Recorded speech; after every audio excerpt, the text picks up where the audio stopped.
Seksual dalam Islam bukan aib untuk dibahas teman-teman sekalian, tapi dengan porsinya. Bukan juga melakukan hal-hal atau menunjukkan hal-hal yang haram sebagaimana orang-orang non-muslim tunjukkan, melampiaskan di media dan segalanya. Kalau kita tidak, karena kita malah dilarang untuk menggambarkannya, gitu kan? Tidak boleh menggambarkannya. Disebutkan oleh Imam Az-Zahabi di sini, diangkat hadis pertama riwayat Imam Muslim, inna min syarrin nasi indallahi manzilatan yaumal qiyamah rajulun yufdi ila imra'atihi wa tufdi ilai thumma yanshuru sirraha. Sesungguhnya di antara orang-orang yang paling buruk kedudukannya di sisi Allah pada hari kiamat adalah seorang laki-laki yang menyetubui istrinya dan istrinya juga datang untuk menyetubuinya, kemudian suaminya itu atau istrinya menyebarkan rahasia pasangannya. Dalam hadis yang lain, Asma binti Yazid radhiyallahu anha mendengarkan Nabi SAW berkata, mungkin seorang laki-laki di antara kalian menceritakan apa yang sedang dimiliki oleh pasangannya, kelebihan-kelebihan suaminya. Seorang laki-laki, kelebihan istrinya, mungkin pelayanannya bagus dalam seksual, memuaskan dia, nggak boleh diceritain. Kata Nabi SAW, mungkin seseorang laki-laki menceritakan kelebihan istrinya, dan mungkin sebaliknya, seorang perempuan menceritakan, seorang istri menceritakan kelebihan suaminya. Maka kata Asma binti Yazid, tentu ya Rasul, iya ya Rasulullah, benar. Di Madinah dilakukan itu. Kaum laki-laki cerita sama teman-temannya, kaum perempuan cerita sama teman-temannya. Kata Nabi SAW, jangan kalian lakukan itu karena itu perumpamannya seperti syaitan. Laki-laki bertemu dengan syaitan perempuan di jalanan, kemudian mereka berhubungan biologis di hadapan semua orang yang menyaksikannya. Jadi di sini dilarang, berarti kan mengekspos. Tetapi berbicara yang saya maksudkan di sini yang dibolehkan adalah bagaimana kita memberikan penjelasan hukum syar'i. Hukum syar'i. Beranjak dari firman Allah Subhanahu wa taala, a'udzubillahi minasyaitonir rajim, nisa'ukum harthul lakum fa'tu harthakum anna syi'tum wa qaddimu li anfusikum. Mohon maaf sebentar. Disebutkan dalam surah Al-Baqarah 223 itu ayatnya tadi. Ya. Diangkat dalam buku sini ayat tersebut dan dirincikan oleh beliau panjang lebar. Jadi ayat ini terjemahannya begini. Wanita kalian, istri kalian adalah ladang bagi kalian. Maksudnya tempat kita bercocok tanam. Bagaimana sih kalau orang punya ladang, dia cocok tanam untuk mengambil hasilnya? Dia akan melakukan hubungan biologis dan menyemprotkan spermanya sehingga menjadi hamillah dan akhirnya lahirlah seorang anak. Kata Allah, istri kalian adalah ladang bagi kalian. Maka datangilah ladang itu kapan saja dan dengan cara yang kamu sukai dan utamakanlah untuk diri kalian. Ayat ini turun teman-teman sekalian sebab nuzulnya ada. Masyarakat Madinah, masyarakat kota Mekah di zaman jahiliyah, mereka biasa menggauli istrinya dengan dari belakang dengan menunggingkan istrinya. Dan posisi ini diletakkan kemaluan di kemaluan, mereka tidak letakkan di dubur sebagai orang-orang non-muslim. Tradisi persetubuhan di Madinah adalah wanita tidur dan laki-laki di atasnya. Nggak pernah mereka ganti posisi, selalu begitu. Waktu datang sahabat-sahabat muhajirin dari Mekah ke Madinah, mereka ada yang istrinya nggak mau masuk Islam, tinggalin. Mereka datang ke Madinah, mereka nikah sama wanita Madinah. Dan mereka tahunya hubungan biologis ala Mekah. Masyarakat Madinah perempuan cuma tahu ala Madinah. Dan ternyata ada kasus terjadi, waktu seorang muhajirin ingin menggauli istrinya dari Ansar, ternyata wanita Ansar ini nggak mau. Akhirnya ngomong demi ngomong, mulut demi mulut sampai telinga Nabi SAW. Bahwasanya ada wanita Ansar ingin digauli oleh suaminya dengan cara mereka di Mekah dulu, tapi dia menolaknya. Lalu turun dan firman Allah SWT ayat 223 ini dalam surah Al-Baqarah. Wanita itu, istri itu adalah ladang kalian, maka gaulilah seperti yang kalian inginkan. Dan kapan saja itu. Serta dahulukan diri kalian. Maksudnya si suami mendahulukan di sini dalam arti kata dia ingin memilih posisi apa saja, itu dibolehkan selama tidak melanggar agama. Ini kronologis pembukaan dalam masalah biologis itu sendiri. Berarti dari ayat ini kita dibolehkan untuk menggauli istri, gitu kan? Begitu pula si istri tentu boleh melayani suaminya. Juga disebutkan di dalam banyak riwayat yang sahih, semuanya dinukil tentang Nabi SAW. Nabi SAW menyebutkan dalam hadis sahih riwayat Imam Ahmad, bukanlah dari golonganku seseorang yang tidak bercumbu sebelum biologis. Jadi berjima itu boleh di kapan saja, selama itu adalah hal yang dihalalkan dalam agama, dan diprioritaskan di hari Jumat pagi, karena memang di hari Jumat pagi itu ada perintah. Nabi SAW menyuruh seluruh laki-laki muslim, tentunya yang sudah menikah, yang belum menikah ya kasihan gitu. Yang sudah menikah dianjurkan untuk bergaul, berhubungan biologis, kemudian dia menyatukan antara mandi junubnya sama mandi Jumatnya. Kata Nabi SAW, siapa yang mandi hari Jumat dengan mandi junub, kemudian dia pakai bajunya yang terbaik, wangi-wangian yang terbaik, menyisir rambutnya yang terbaik, kemudian dia datang ke masjid, lalu dia sholat yang diperintahkan, kemudian dia sholat mendengarkan khatib pada saat khutbah dan dia sholat Jumat bersama khatib, kecuali dosanya akan diampuni. Berarti ada perintah di sini menggabungkan antara mandi junub sama mandi Jumat, dan mandi junub dan mandi Jumat ini sudah saya pernah jelaskan waktu menjelaskan masalah bab sholat Jumat gitu kan. Tapi seperti itu jawabannya. Intinya itu dibolehkan. Kemudian dilarang dalam Islam untuk menggauli pasangan tanpa ngobrol, tanpa cumbuan. Tidak ada sama sekali. Ada orang yang tiba-tiba saja datang menggauli istrinya tanpa harus mempedulikan. Ada hikmah kata ulama. Ini pembahasan dalam ilmu fikih ya. Ini bukan saya karang-karang. Bahasan dalam ilmu fikih itu dijelaskan bahwasanya seseorang yang tidak menggauli pasangannya tidak sengaja memancing itu. Seorang istri disuruh dandan. Kenapa disuruh dandan? Karena kalau dia dandan pakai minyak wangi, dia kelihatan cantik dan menarik, suaminya akan mendekatinya. Subhanallah, fitrah dalam masalah mengganggu, menggoda pasangan ini ada di hewan dan di manusia, gitu kan? Di hewan-hewan kita lihat kadang-kadang ayam punya cara sendiri, kambing punya cara sendiri, manusia pun begitu, diajarkan memang. Perempuan disuruh dandan, pada saat dia wangi, dia bersih, maka suaminya akan tertarik datang untuk mencumbuinya. Dan perempuan memang biasanya tidak seperti laki-laki. Dalam ilmu medis dan dalam fikih seksual Islam juga dijelaskan bahwasanya perempuan itu memang butuh untuk dirangsang. Beda dengan laki-laki. Laki-laki Masya Allah lihat saja sudah luar biasa syahwatnya. Perempuan tidak seperti itu. Mereka dandan rapi wangi datang menggoda suaminya, nanti suaminya akan merangsang dia sehingga dua-duanya syahwatnya bangkit, baru kemudian mereka berhubungan biologis. Apa sabda Nabi SAW? Bukan dari golonganku yang berhubungan biologis tanpa cumbuan. Memang kita dianjurkan. Dalam hadis riwayat Muslim, Aisyah berkata radhiyallahu anha, Nabi SAW seringkali mencium aku, bahkan kata Aisyah radhiyallahu anha, walaupun beliau ingin keluar untuk mengimami sholat. Keluarnya hadis yang dipegangi oleh Imam Ahmad rahimahullah tentang tidak batalnya wudu bagi laki-laki yang tersentuh dengan perempuan istrinya dengan tidak syahwat adalah hadis ini, di mana Aisyah radhiyallahu berkata Nabi SAW setiap kali mau meninggalkan rumah, sholat atau tidak, pasti mengecupku terlebih dahulu dan tidak beruduk langsung sholat. Berarti kalau mencium pasangan dengan tidak syahwat berarti tidak batal, gitu kan? Tidak, Imam Ahmad berpegang pada itu. Artinya kita lihat bagaimana Nabi SAW sering mencium, sering membelai, sering mengucapkan kata-kata sayang. Bahkan Nabi SAW tidak pernah masuk ke dalam rumah kecuali sudah menggunakan siwak. Tujuannya kata para ulama hadis adalah Nabi SAW menjaga bau mulut untuk keromantisan rumah tangga, gitu kan? Seperti itu. Sebentar dulu azannya. Kemudian Nabi SAW selain itu juga mengajarkan agar setiap orang melakukan hubungan biologis tersebut selain bercumbuan, juga memulai dengan hal-hal seperti pernah Nabi SAW mengajak Aisyah untuk mandi berdua di dalam sebuah bak mandi, dan Aisyah berkata, tidak ada penghalang antara aku dengan Nabi SAW walaupun sehelai kain kecuali air saja. Sambil beliau bercanda. Ingat, kadang-kadang syaitan membuat orang semangat kalau dengan pacar. Mungkin biar pacarnya tidak sikat gigi siap dicium. Tapi kalau dengan pasangan halal dibuat orang bosan jenuh. Syaitan itu, permainan syaitan, nggak boleh, gitu kan? Harus dilawan itu, tidak bisa sama sekali karena pasangan kita halal. Apa kata Nabi SAW? Kalau seandainya kalian melihat seseorang lawan jenis yang membangkitkan syahwat kalian di luar sana, di luar rumah kalian, maka kembalilah kepada pasangan kalian karena dia memiliki apa yang dimiliki orang tersebut. Kemaluannya sama saja, kemasan luarnya memang berbeda, ini tinggi, ini gemuk, ini pendek, ini segala, tapi ujung-ujungnya sama saja pelampiasan biologis itu. Jadi Nabi SAW ajarkan masalah seperti itu ya, yang harus difahami. Nanti kita lanjutin insyaAllah setelah salat. Subhanakallahumma bihamdika asyhadu an la ilaha illa anta astaghfiruka wa atubu ilaik. Wassalamualaikum warahmatullahi wabarakatuh. Assalamualaikum warahmatullahi wabarakatuh. Alhamdulillah, wassalatu wassalamu ala Rasulillah.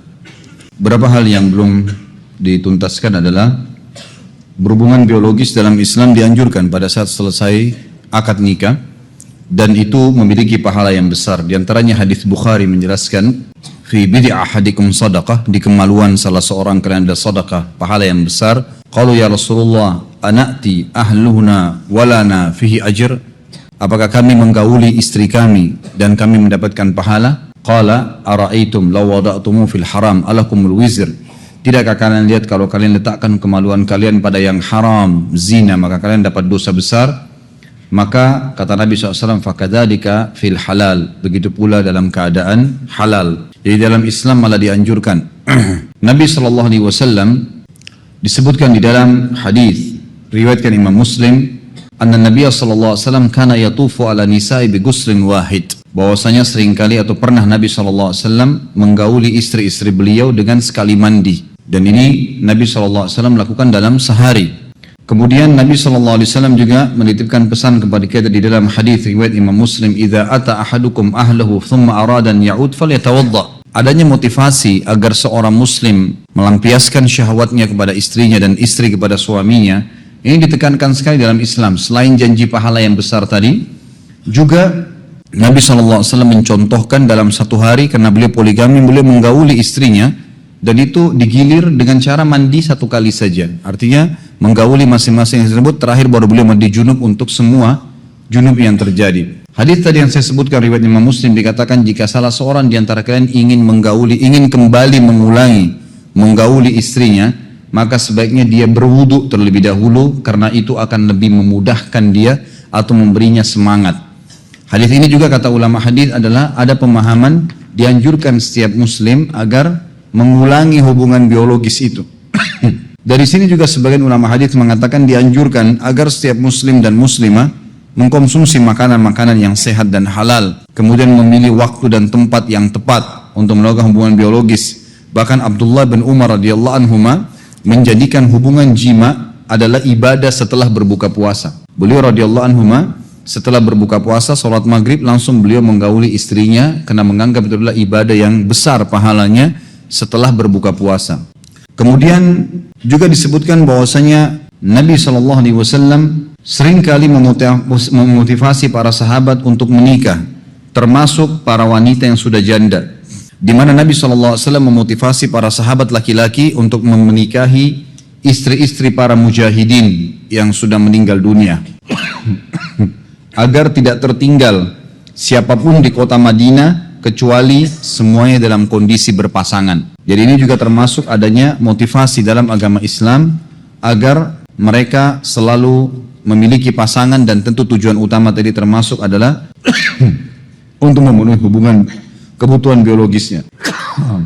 Di zaman Umar radhiyallahu anhu disebutkan dalam sebuah riwayat yang sahih bahwasanya beliau pernah melewati rumah seorang wanita yang kebetulan suaminya sedang pergi berjihad. Lalu wanita itu melantunkan syair sambil berkata, kalau bukan karena kehormatan hubunganku dengan Tuhanku dan menjaga kehormatan dan kesucian hubunganku dengan suamiku, maka niscaya keempat kaki ranjang ini akan bergetar, artinya saya akan berzina. Lalu Umar bin Khattab mengetuk pintunya sambil berkata, apa yang kau ucapkan wahai hamba Allah? Maka wanita tersebut ketakutan sambil berkata, sungguh suamiku wahai Amir Mu'minin sudah berjihad dan sudah pergi beberapa bulan meninggalkan aku sementara aku membutuhkannya. Perhatikan ya, di sini pembicaraan antara seorang wanita muslimah dengan Amir Mu'minin, dan ini bukan aib. Ya, ini bukan aib, dia sampaikan hajatnya, dia tidak diam. Maka Umar bin Khattab pun pulang ke rumahnya, pergi ke rumahnya Hafsah, rumah Nabi SAW. Anak-anaknya Umar bin Khattab lalu bertanya kepada Hafsah, berapa lama wanita bisa sabar tanpa suami? Ya, artinya sudah pernah bersuami atau suaminya ada tapi ditinggal. Kata Hafsah, sebulan 2 bulan pertama dia bisa sabar, 3 bulan kemudian dia sudah gelisah, dan 4 bulan dia sudah tidak bisa sabar. Maka Umar bin Khattab pun mengeluarkan sebuah hukum bahwasanya semua mujahid maksimal menjaga di perbatasan perang 4 bulan. Setelah itu dia punya kewajiban untuk pulang dan berkumpul dengan istrinya lagi.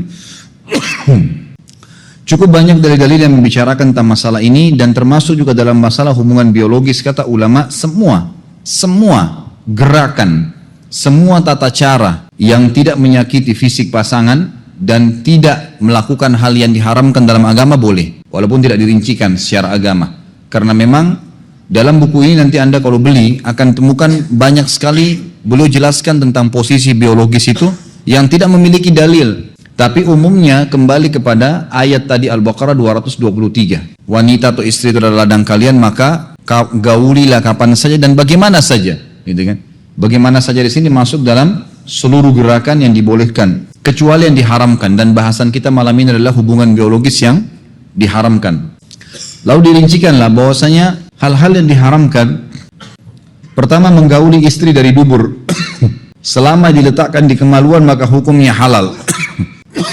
Sebagaimana sabda Nabi SAW di dalam hadis yang sahih riwayat Ahmad dan Abu Dawud, mal'unun man atamra'atu fi duburiha. Allah melaknat laki-laki yang sengaja menggauli istrinya dari duburnya.